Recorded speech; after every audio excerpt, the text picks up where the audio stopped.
जय ठाकुर जय माँ। वचनामृत का पाठ लेके मैं आई हूँ। सब जानते हो मैं हफ्ते में एक दिन वचनामृत का पाठ करती हूँ।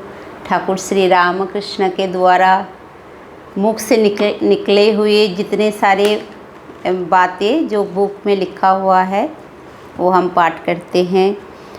तो अब एक पड़ोसन कलकत्ता में हम पिछले क्लास में पाठ में दिखे थे जो कि दक्षिणेश्वर से ठाकुर आप कलकत्ता आए हैं और यहाँ भक्त सबके जो प्रश्न पूछ रहे हैं उसका उत्तर ठाकुर दे रही हैं। तो एक पड़ोसी ऐसे ही पूछ रहे हैं ठाकुर को कि महाराज पाप बुद्धि क्यों होती है संसार में रहते हुए हम लोगों को पाप बुद्धि। श्री रामकृष्ण उनके जगत में सभी प्रकार है। उनके जगत मतलब ईश्वर की जगत में सभी प्रकार है। साधु लोग भी उन्होंने बनाया है, दुष्ट लोग को भी उन्होंने ही बनाया है। भगवान ने ही साधु भी बनाए और साधु या दुष्ट लोग भी भगवान ने ही बनाए। श्री रामकृष्ण ही बोल रहे हैं। सद्बुद्धि भी वो देते हैं और असद बुद्धि भी वही देते हैं। दोनों बुद्धि भगवान खुद ही देते हैं। पड़ोसी तो क्या पाप करने पर हमारा कोई जिम्मेदारी नहीं है? अगर दोनों बुद्धि भगवान ने देते हैं तो पड़ोसी पूछ रहे हैं तो हम अगर पाप करें तो इसमें हमारा कोई जिम्मेदारी नहीं है क्योंकि वो बुद्धि तो उन्होंने ही दिए हैं। तब ठाकुर क्या बोल रही है सुनिए। ईश्वर का नियम है कि पाप करने पर उसका फल भोगना पड़ेगा। चाहे वो बुद्धि ईश्वर दे, लेकिन अगर वो पाप आप करोगे तो नियम के अनुसार आपको पाप भोगना पड़ेगा। कैसे? जैसे मिर्च खाने पर क्या तीखा नहीं लगेगा? मिर्च का क्या स्वभाव है? तीखा स्वभाव है। तो मिर्च खाओगे तो तीखा लगेगी। पाप करोगे तो पाप कर्म भोगना पड़ेगा। तो जैसे अगर मिर्च नहीं तीखा नहीं चाहिए तो मिर्च नहीं खाओगे, तो पाप कर्म नहीं भोगना है तो पाप नहीं करोगे। लेकिन उनके संसार में सब कुछ है। सेजो बाबू ने अपनी जवानी में बहुत कुछ किया था। इस सेजो बाबू मतलब रानी रासमणी का जो दामाद है, जो बीच वाले से जो 3rd नंबर वाले जो दामाद थे उसको सेजो बाबू कहते थे। उन्होंने जवानी में मतलब अपने यंग एज में बहुत कुछ किया था। इसलिए मरते समय उन्होंने अनेक प्रकार का रोग हुए। कम उम्र में इतना पता नहीं चलता। कालीबाड़ी में भोजन पकाने के लिए सुंदरबन से की लकड़ी रहती है। अब सेजो बाबू का जो बात हुआ कि सेजो बाबू ने जब जवानी में बहुत कुछ ऐसे उल्टे सीधे काम किया तो उनको बाद में भुगतना पड़ा, बहुत बीमारी हुई उनके शरीर में। तो उसके लिए एक एग्जाम्पल दे रही हैं कैसे जब सेजो बाबू का एज जब कम थी तब किया और भोग कब हुआ जब एज ज़्यादा हो गए। तो उसके लिए कैसे एग्जाम्पल है। कालीबाड़ी में भोजन पकाने के लिए सुंदरबन की लकड़ी रहती है। सुंदरबन से एक टाइप का लकड़ी आती है कालीबाड़ी दक्षिणेश्वर में खाना पकाने के लिए। वो गीली लकड़ी पहले पहल अच्छी जलती है। पहली पहल अच्छी जलती है। लकड़ी गीली होती है लेकिन स्टार्टिंग में वो बहुत अच्छा जलने लगते हैं। उस समय मालूम भी नहीं होता है कि इसके अंदर जल है। उस लकड़ी के अंदर, क्योंकि वो गीली लकड़ी है उसके अंदर जल रहता है। जब वो स्टार्टिंग में जलता है तो पता नहीं चलता है कि उसके अंदर जल है। लकड़ी का जलना समाप्त होने समय सारा जल पीछे की ओर आ जाता है और फच फच करके चूल्हे की आग बुझा देता है। जैसे लकड़ी का क्या बोले आप, ये पूरा जब जल के ख़त्म होने लगते हैं तो आगे से सारे पानी आके पीछे आ जाते हैं और एक धीरे धीरे पानी निकलने लगते हैं और सारे आग बुझा देते हैं। ये जिन लोगों ने लकड़ी यूज करते हैं उन लोगों को पता है। हम लोगों ने भी देखा ऐसे जब गीले लकड़ी जलते हैं तो कैसे एकदम से आग बुझा देते हैं एंड में आके। तो सजो बाबू का ऐसे मनुष्य जीवन में भी है, कम उम्र में जो भी करोगे वो धीरे धीरे पीछे जब ज़्यादा उम्र हो जाती है तब पता चलता है। चूल्हे की आग को बुझा देते हैं। इसलिए काम, क्रोध, लोभ इन सबसे सावधान रहना चाहिए। काम, क्रोध, लोभ ये सब उनके संसार में तो रहेंगे, संसार उनका है, रहेंगे, लेकिन तुम्हें सावधान रहना है। अपने आप को बचाने के लिए खुद को सावधान रहना चाहिए। देखो ना, हनुमान ने क्रोध में लंका जला दी थी। हनुमान की बात है रामायण की। क्रोध में आकर लंका जला दी।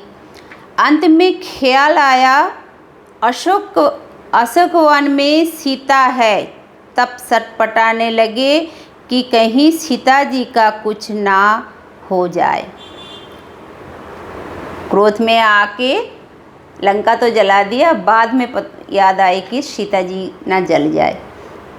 तो ऐसे ही हम लोग का भी जब क्रोध आते हैं तो हमें पता नहीं चलता है, या कम जवानी में पता नहीं चलते हम क्या कर रहे हैं, बाद में आके पछतावा होता है। पड़ोसी, तो ईश्वर ने दुष्ट लोग को बनाया ही क्यों? सबके मन में ये प्रश्न होता है कि ईश्वर का ये क्या ख्याल है, उन्होंने दुष्ट लोग क्यों बनाया?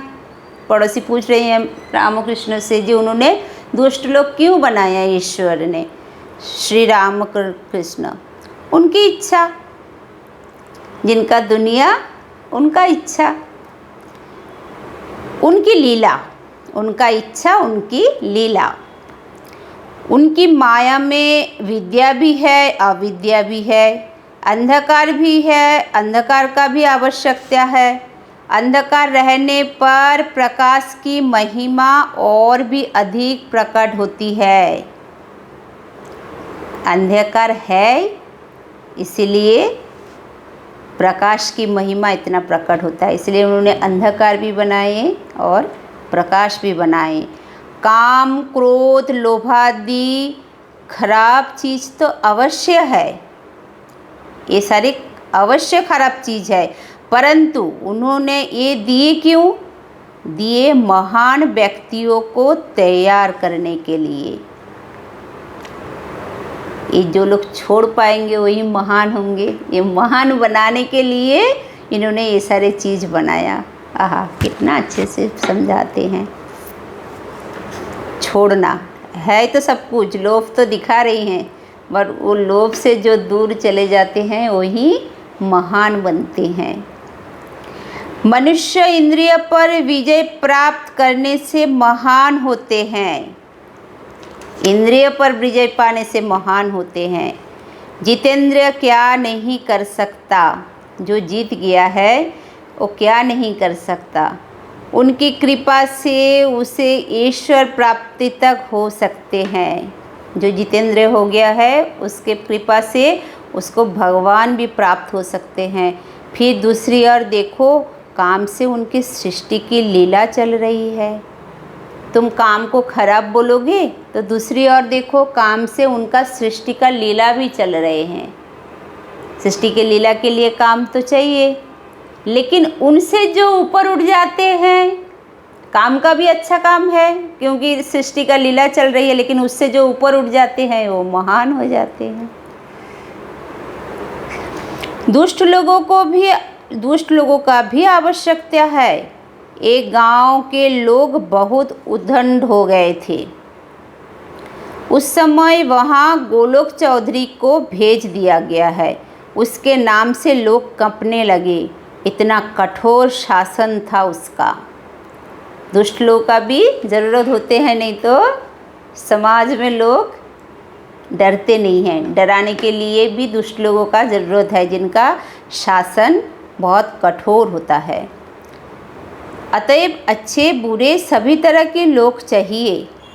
सीता जी बोले, राम, अयोध्या में यदि सभी सुंदर महल होते तो कैसा अच्छा होता। सीता जी माया के बस में बोल रही हैं कि अयोध्या में दुख क्यों है, सबके महल अगर अच्छा होता तो कितने अच्छे होते।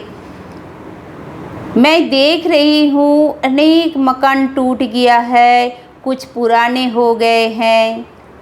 सबका मकान अगर अच्छा होता तो कितने अच्छे होते। मैं देख लूँ किसी कोई पुराने हो गए, कोई टूट गए हैं। श्री राम बोले, सीता यदि सभी मकान सुंदर हो तो मिस्त्री लोग क्या करेंगे? अगर सभी मकान अच्छा हो जाएंगे तो मिस्त्री लोगों का क्या काम होगा? सभी हंस पड़े। ईश्वर ने सभी प्रकार के पदार्थ बनाए हैं, अच्छे पेड़, विषले पेड़ और व्यर्थ पौधे भी है।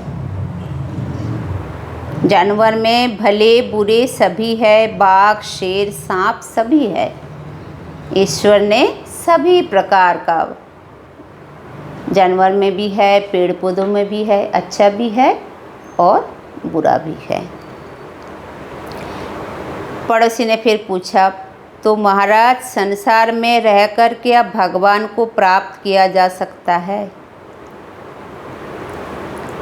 ये सब पड़ोसी का क्वेश्चन नहीं है, हम लोगों का ही क्वेश्चन है। श्री रामकृष्ण, अवश्य किया जा सकता है, परंतु जैसा कहा साधु संग और सदा प्रार्थना करनी पड़ती है।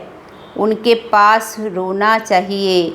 मन का सभी मैल धुल जाने पर उनका दर्शन होता है। इसके पहले पाठ में हम लोगों ने देखा था, ठाकुर ने बोला कैसे रो रो के मांगना चाहिए। जैसे कि आप बच्चे माँ के पास आके रो रो के पैसे मांगते हैं तो मम्मी गुस्से से फेंक देते हैं, लेकिन दे तो देते हैं। बाप के पास आके पकड़ ले तो नाबालिग मतलब बालिग होने से 3 साल पहले ही बाप अपना बेटे का हिस्सा दे देते हैं। तो मांगो ऐसे, जैसे माँ बाप से हम ज़बरदस्ती मांगते हैं, रो रो के मांगते हैं, ऐसे मांगो। इसलिए बोल रही हैं उनके पास रोना चाहिए। कैसे रोना चाहिए? जैसे माँ बाप के पास हम रोते हैं। मन का सभी मैल धुल जाने पर उनका दर्शन होता है। मन मानो मिट्टी से लिपटी हुई एक लोहे की सुई है। क्या एग्जाम्पल दे रही हैं कि तुम्हारे मन जो है ना, वो मिट्टी में लिपटी हुई एक सुई है और ईश्वर चुंबक है। मिट्टी रहते चुंबक के साथ संयोग नहीं होता। रोते रोते सुई की मिट्टी धुल जाती है। सुई की मिट्टी अर्थात काम, क्रोध, लोभ, पाप बुद्धि, विषय बुद्धि आदि। काम, क्रोध, लोभ ये सारे मिट्टी मतलब सुई के ऊपर लगा हुआ है। एग्जाम्पल ऐसे ही दे रही हैं। हम लोगों में भी अगर विषय बुद्धि, पाप बुद्धि, लोभ, क्रोध, काम, ये सारे से हम ये आएंगे, ये सबके मन में आएंगे। विषय बुद्धि, पाप बुद्धि, काम, लोभ, क्रोध ये आना स्वाभाविक है, क्योंकि सृष्टि में ही है। इसके ऊपर जो उठ जाते हैं वो महान होते हैं, वो जितेंद्रिय होता है, इंद्रिय बस में आ जाते हैं, तब उसको ईश्वर चुंबक की जैसे खींच लेते हैं। मिट्टी धुल जाने पर सुई की चुंबक खींच लेगा, अर्थात ईश्वर दर्शन होगा। चित्त शुद्धि होने पर ही उनकी प्राप्ति होती है। संसार में ईश्वर लाभ होगा क्यों नहीं? वही साधु संग, रो रो कर प्रार्थना, बीच बीच में निर्जनवास, चारों ओर कटघरा लगाए बिना रास्ते की पौधे को गाय बकरे खा जाते हैं। कितने अच्छे से बोले। यहाँ हम देखते हैं रास्ते में जब कोई छोटा पौधा लगा होता है तो उसके चारों तरफ लोहे का बेड़ा लगा दिया जाता है, कटघरा लगा दिया जाता है, नहीं तो उसको कौन खा जाएंगे? गाय बकरी खा जाएंगे। जब वो बड़ा हो जाता है ज़रूरत नहीं पड़ते हैं। तो इसलिए ईश्वर लाभ करने से पहले हमें रो रो के प्रार्थना करना चाहिए, बीच बीच में निर्जन वास करना चाहिए। पड़ोसी, तो फिर जो लोग संसार में है उनका भी मुक्ति होगी? श्री रामकृष्ण, सभी की मुक्ति होगी, परंतु गुरु के उपदेश के अनुसार चलना पड़ता है। टेढ़े रास्ते से जाने पर फिर सीधे रास्ते पर आने में कष्ट होगा। मुक्ति तो सबका ही होगा, ठाकुर क्या बोल रहे हैं, मुक्ति तो संसार में रहो साधु बन सबका ही होगा, लेकिन गुरु के उपदेश के अनुसार चलना पड़ेगा। टेढ़े रास्ते में चलोगे तो फिर सीधा रास्ते में आने में कष्ट होगा। मुक्ति बहुत देर में ही होता है, शायद इस जन्म में ना भी हो, फिर संभव है उनके जन्म की पश्चात ही हो। जनक आदि ने संसार में सभी कर्म किया था। यहाँ फिर जनक के लिए बोल रही हैं, जो संसार में मुक्ति तो सबका ही होगा। जो लोग सीधे रास्ते से हैं उनका जल्दी हो जाएंगे, जो टेढ़े रास्ते में हैं फिर टेढ़े रास्ते छोड़ के फिर सीधे रास्ते में आके कष्ट होता है। इसलिए इस जन्म में ना हो, शायद अगले जन्म में हो। इसके लिए कैसे बोल रहे हैं, जैसे जनक, सीता की पिता राजा जनक आदि कैसे रहते थे संसार में, सब कर्म तो सभी करते थे, ईश्वर को सिर पर रखकर काम करते थे, मतलब दिमाग में ईश्वर ही चलते रहते थे और काम करते थे। नाचने वाली जिस प्रकार सिर पर बर्तन रखकर नाचती है, और पश्चिम की औरतें को नहीं देखा सिर पर जल का घड़ा लेकर हंस हंस कर बातें करते हुए जाती थी। छोटे छोटे कैसे एग्जाम्पल देते थे। जो नाचने वाली, जब वो नाच रही हैं और सिर के ऊपर कितने सारे घड़ा लगा के भी वो लेकर भी वो नाचे जा रही हैं, पर वो गिरते नहीं हैं। और पश्चिम देश की जो राजस्थान वगैरह में भी हमने देखा, घड़े के ऊपर लेके पानी लेके वो लोग जा रहे हैं, आराम से हंसकर बातें करते हुए जा रहे हैं, लेकिन नहीं गिर रहे हैं। तो ऐसे संसार में रहते हुए जो भगवान को सिर पर लेके चलते हैं, वो चाहे जैसे भी काम करे वो उसका उद्धार हो जाते हैं। जैसे राजा जनक के बातें यहाँ बोले गए। पड़ोसी, अपने गुरु उपदेश के बारे में बताया, पर गुरु कैसे प्राप्त करूं? आप पड़ोसी ने पूछा रामकृष्ण को, जी आपने तो बोला गुरु धारण करने के लिए, अब गुरु कैसे प्राप्त करूं? अब ठाकुर क्या बोल रही हैं, श्री रामकृष्ण, हर एक गुरु नहीं हो सकते, हर एक गुरु नहीं हो सकते। तो गुरु कौन हो सकते हैं?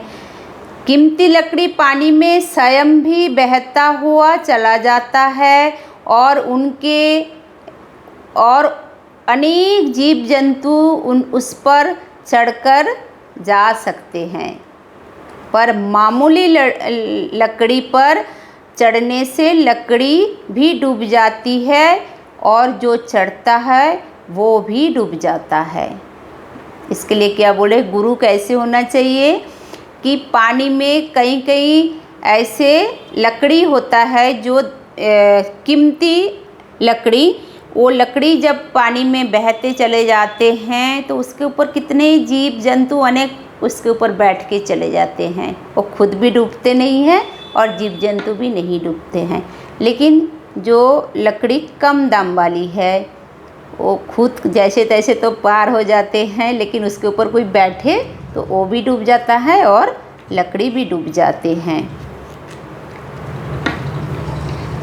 इसलिए ईश्वर युग युग में लोक शिक्षा के लिए गुरु रूप में स्वयं अवतीर्ण होते हैं। सच्चिदानंद ही गुरु है। तो इसलिए गुरु को भी पहचानना शिष्य के लिए एक बड़ा काम है कि ईश्वर तो युग युग में आते हैं, पर शिष्य को उनका ये जो सच्चिदानंद गुरु को पहचानना है।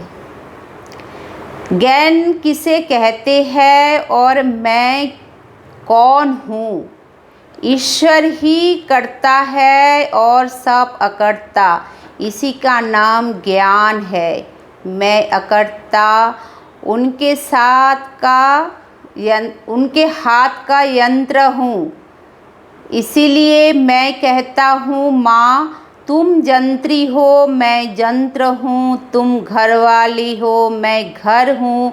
मैं गाड़ी हूँ, तुम इंजीनियर हो। जैसा चलाती हो वैसा चलता हूँ, जैसा कराती हो वैसा करता हूँ, जैसा बुलवाती हो वैसा बोलता हूँ। नाहं नाहं तू ही।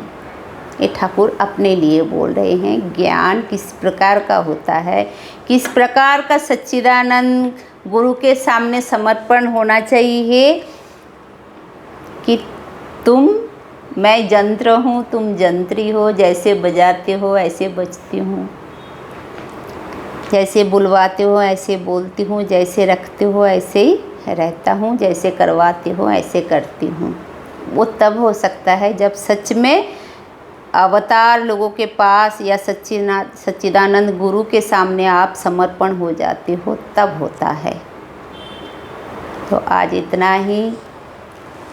बहुत मज़ा आ रहे हैं, मेरे को पता है सबको बहुत मज़ा आ रही हैं, सब सुन के बहुत खुश हो रही हो। जो हमारे चैनल में नए हो, हमें सब्सक्राइब करके हमारे साथ रहिए। चलिए हमारे साथ आगे बढ़ते। जय ठाकुर, जय माँ।